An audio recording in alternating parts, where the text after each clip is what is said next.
සමහර වෙලාවට අපි ලෝකෙට පෙන්නන්න hina වෙනවා. හැබැයි ඒ හිනාව පිටිපස්සේ කවුරුත් නොදන්න කඳුළු කතාවක් තියෙන්න පුළුවන්.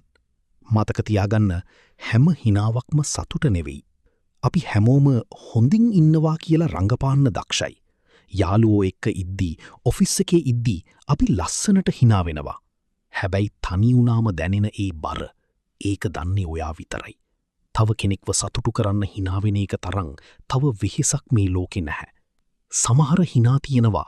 ඒවා සතුටට වඩා ශක්තිය පෙන්වන්න හදන ඒවා. තමන්ගේ වේදනාව හංගලා අනිත් අයට බයක් නොදෙන්න hina වෙන මිනිස්සු මේ ලෝකේ ඕනෑ තරම් ඉන්නවා. ඒ මිනිස්සු hina වෙන්නේ ප්‍රශ්න නැති නිසා නෙවෙයි. ඒ ප්‍රශ්නවලට වඩා ඔවුන් ශක්තිමත් නිසායි.